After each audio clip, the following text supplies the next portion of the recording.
क्या हाल चाल। आज मैं आपको पूछना चाहता हूँ कि लालच क्या होता है। वही लालच, किसी चीज को पाने की लालसा, या कुछ भी हो मुझे वो चीज चाहिए ही चाहिए, यही लालच।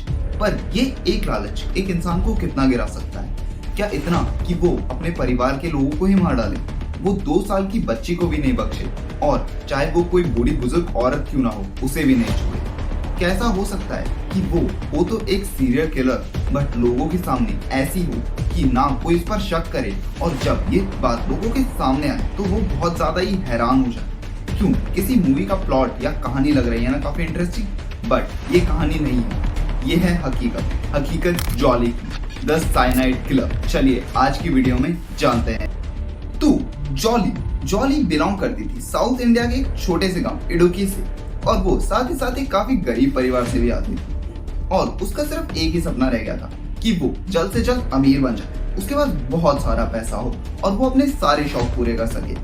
उसका ये सपना हकीकत में भी बदलता है जब उसकी शादी होती है रे थॉमस के साथ, जो एक काफी अमीर परिवार से था। उसके पास बहुत सारा पैसा था और काफी सारी जमीन भी थी। ये सब मिलने के बाद जॉली काफी खुश हो जाती है, पर जैसे ही परिवार के साथ घुलने मिलने लगती है तो उसे पता चलता है कि जो भी प्रॉपर्टी और वेल्थ है वो सब तो उसकी मदर इन लॉ अनम्मा के नाम पर है, और वो ये सब कुछ कभी पा ही नहीं पाएगी।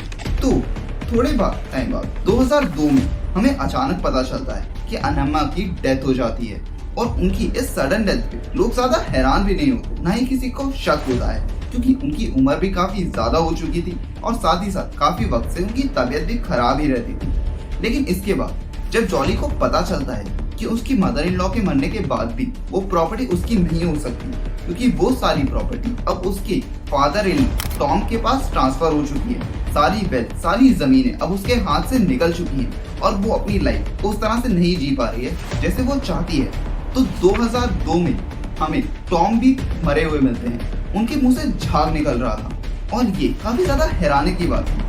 पर इससे भी ज्यादा हैरानी की बात ये थी कि लोगों को इससे ज्यादा फर्क नहीं पड़ा, उनके पड़ोसियों को भी नहीं, और टॉम को भी दफना दिया गया। और इसके बाद एक और बात होती है कि टॉम की जो विल होती है उसमें सारी प्रॉपर्टी उसके बेटे रे को नहीं बल्कि जॉली को ट्रांसफर कर दी जाती है। इस पर भी लोग ज्यादा कुछ कहते नहीं है, लेकिन जब जॉली को सारी प्रॉपर्टी मिल चुकी होती है लेकिन वो फिर भी खुश नहीं होती है। उसके पति के साथ बहुत बातों पर झगड़े होने लगते हैं, उसके खर्चों पर, उसकी रोक टोकों पर। तो इसके बाद एक और हैरान करने वाली बात मिलती है, जब 2011 में रे भी उसी तरह मरा हुआ मिलता है जैसे कि टॉम की डेथ हुई थी। तो इस बार रे का जो ब्रदर है रोजो, उसे इस बात पर शक होता है, तो बॉडी को पोस्टमार्टम के लिए भेजा जाता है। बॉडी का प्रॉपर चेकअप होता है और पता चलता है कि रे की बॉडी में साइनाइड। जी हाँ, आपने बिल्कुल सही सुना, साइनाइड। ये वही पॉइजन है जिसे हिटलर ज्यूज को मारने के लिए इस्तेमाल किया करता था। साइनाइड बॉडी पर कुछ इस तरह असर करता है कि वो हमारे सेल्स में मिल जाता है और ऑक्सीजन की जो सप्लाई होती है उसे कम करने लगती है। तो इसके बाद जब लोगों को पता चलता है तो उन्हें थोड़ी हैरानी होती है। वो पुलिस को भी इंक्वायरी के लिए कहते हैं, पर पुलिस को भी ज्यादा कुछ पता नहीं चलता है। साथ ही साथ जॉली ने अपनी इमेज इस टाइम तक काफी ज्यादा क्लीन बना ली थी। उसने लोगों को कहा था कि वो एनआईटी में प्रोफेसर है, वहाँ पढ़ने जाती है और रोज अपने परिवार के लिए चर्च में प्रे भी करने जाती है, और उसकी ये इमेज धीरे धीरे लोगों में भी काफी ज्यादा फैली थी। लोग उसे एक काफी अच्छी और समझदार लेडी समझते थे और उसकी काफी रिस्पेक्ट भी करते थे।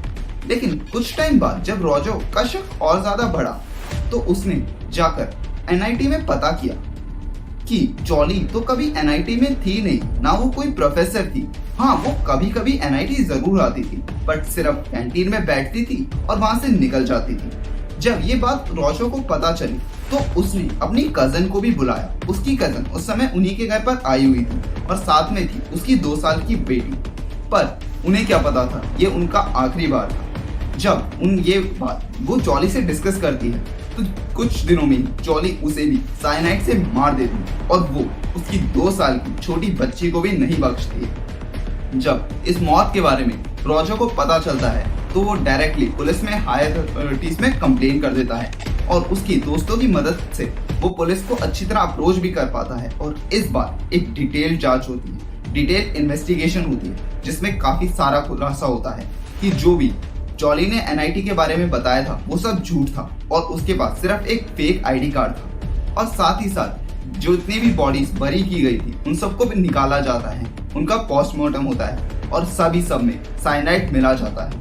जिसके बाद 15 अक्टूबर 2019 को जॉली को अरेस्ट कर लिया जाता है। साथ ही साथ जॉली ये बात मानती है कि उसने अपने परिवार के 6 लोगों को प्रॉपर्टी और वेल्थ के लिए मार दिया था और इसके बाद पुलिस उसे अरेस्ट कर लेती है और ये पूरे इंडिया में एक काफी ज्यादा शॉकिंग न्यूज की तरह फैलती है। और जब ये केरला वाली बात लोगों को पता चलती है तो ये काफी हैरानी की बात होती है, क्योंकि हमें अपने आसपास ज्यादातर लेडीज सीरियल किलर्स नहीं दिखते हैं। और साथ ही साथ ये एक और गौर करने वाली बात है कि कोई लालच में कितना ही अंधा हो सकता है, बिल्कुल ही रहमदिल नहीं होता, वो किसी की भी कुछ भी परवाह नहीं करता और सबको खत्म करता जाता है। वो लोग जो उसे प्यार से रखते थे, वो लोग जो उसकी इज्जत करते थे, अब वो उसके पास नहीं है। वो जो प्रॉपर्टी जिसके पीछे वो भाग रही थी, अब उसके पास वो भी नहीं बची है।